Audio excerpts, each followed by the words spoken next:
Hey everyone, so have you ever really clicked with someone, things get physical, maybe even amazing in the moment, but then soon after, sometimes even right after sex, you realize they're pulling away, they go quiet, they get distant, and it's confusing. It can feel really personal too. You replay everything, wondering what you did wrong, but what if it wasn't about you? What if pulling away is just how some people are wired, a kind of self-protection that kicks in not because they're not into you, but because getting close actually triggers it? This season, we're getting into one of the biggest reasons this happens: intimacy itself. We're breaking down a specific dynamic that leaves so many people feeling lost and doubting themselves.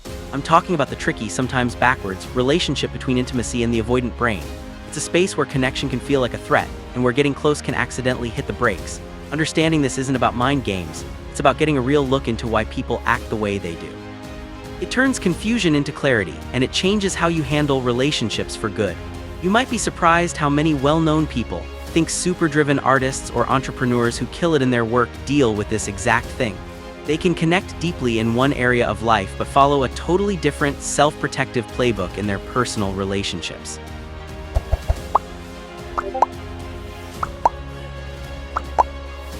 So if you've ever been left thinking, wait, what just happened? After things got close, you're in the right place. This conversation is for you. I'm your host, and today we're unpacking the neuroscience of avoidance with a close look at one key trigger. We're going past the labels and right into the brain, into the chemical dance that explains why sex can sometimes make avoidance pull away. Let's start with the basics. If you know attachment theory, you've heard of the dismissive avoidant style. These are the super independent types. They've got it together, they're capable, and they can seem really present until they're not. They're famous for mixed signals, hot and cold, close then distant. It's a recipe for emotional whiplash. But here, where it gets really interesting. When it comes to sex and physical closeness, avoidance often split into two main patterns. Figuring out which one you're dealing with is step one to making sense of it all. Camp 1, the slow-to-warm intellectual. For this group, sex isn't casual. It's a fortress that needs a specific key, and that key is almost always a strong mental connection first. They need to click with you intellectually, to share ideas, to feel like their mind is seen and respected. Only from that place of mental safety will they consider getting sexual. For them, sex comes after connection, it doesn't start it. Their pillars of intimacy get built in a certain order: mental first, then maybe sexual. And way later, the emotional, affectionate, and romantic stuff. The big romantic gestures, the constant cuddling, the deep emotional sharing, that only comes after a ton of trust, if ever. Camp 2, the sexual connector. This group flips the script. They might use sex as the main way to connect. Why? Because it feels safer than the scary vulnerability of talking about feelings or being openly romantic. Sex gives them a sense of closeness, a chemical bond, without needing to be verbally vulnerable or super affectionate. They can connect through the body in a way they can't yet through the heart. So their order might look like sexual first, then maybe mental, with the other pillars, emotional, affectionate, romantic, lagging way behind, often to their partner's total frustration. Sound familiar? Hold that thought. Because here's the big question: no matter which camp they start in, what actually lets an avoidant move from their comfort zone, whether it's the mental or sexual pillar, into the deeper, more vulnerable territory of emotional and romantic connection? The answer is in their brain chemistry and some very specific conditions that make them feel safe. Let's talk brain chemistry first. During sex, 4 major chemicals come out to play. 1. Oxytocin, the bonding hormone. It floods your system, especially during orgasm, and makes you feel close and attached. 2. Dopamine, the reward chemical. It gives you that pleasure hit and makes you want to do it again. 3. Endorphins, your body's natural painkillers. They make you feel good, relaxed, and safe. 4. Vasopressin, really key for long-term bonding, linked to feelings of protectiveness and sticking together. Here's the avoidant twist. Everyone gets these chemicals, but the avoidant brain often has a subconscious freakout to the bonding effects, especially from oxytocin. It's like their attachment system goes, whoa, too close, danger. So they might feel the spike, but then their defenses work overtime to get them back to feeling independent. That post-sex pullback, that's often the defense mechanism kicking in, trying to burn off those bonding chemicals as fast as possible. So how do we help the brain and heart get on the same page? How do we create a space where those bonding chemicals can work without setting off the alarm? It comes down to what the avoidant is really looking for through sex, often without even knowing it. They're not just after pleasure, they're subconsciously testing for safety. And when certain conditions are met, it can actually lower those walls for good. The key safety conditions. 1. Non-judgmental acceptance is everything. This is huge. If an avoidant feels judged or criticized about their sexuality, preferences, or pace, it's the ultimate shutdown. It confirms their biggest fear, that being known means being rejected.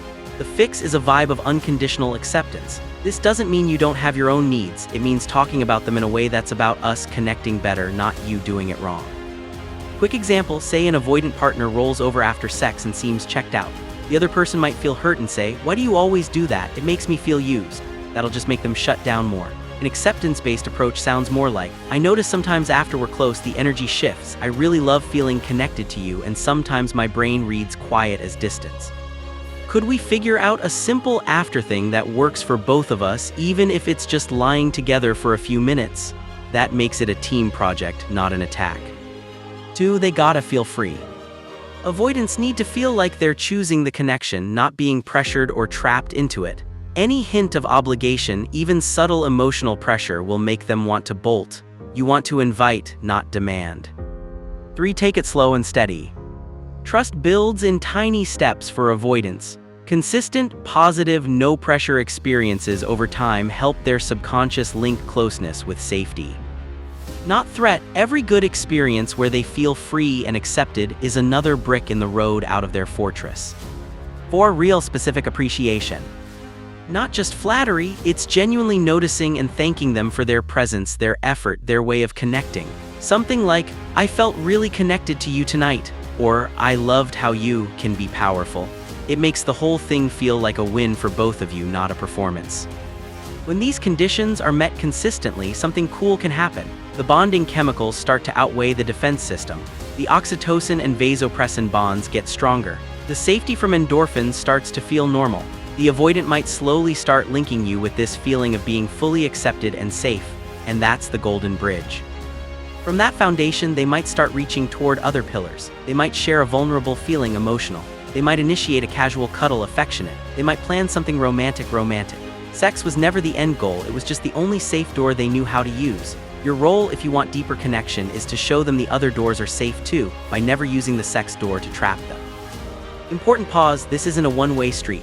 Your needs, your attachment style, what you want, they all matter just as much. This isn't a guide to losing yourself, it's a decoding tool so you can make clear choices. Do your needs for consistent affection, romance, and verbal connection line up with what this person can offer over time? Can you honor their need for freedom while still getting your need for connection met? That's the dance of a conscious relationship. The power is in combining your roadmap with an understanding of theirs, not throwing yours out. It's about moving from reactive hurt, "they're pulling away to hurt me," to empowered insight, "their system is flooding, this is their pattern, I get to choose how I respond." Getting from confusion to clarity, from taking withdrawal personally to understanding the brain behind it.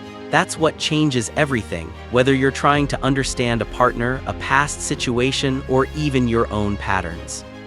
If this hit home for you, if it gave you an aha moment, you're not gonna want to miss what's next. We're going deeper into the avoidant nervous system, how to talk in a way that calms instead of triggers, and how to build secure connection from the ground up. If this added something to how you see relationships, show a little love. Like this podcast, subscribe to the channel, and hit that notification bell. That bell is your ticket to the next part of this conversation.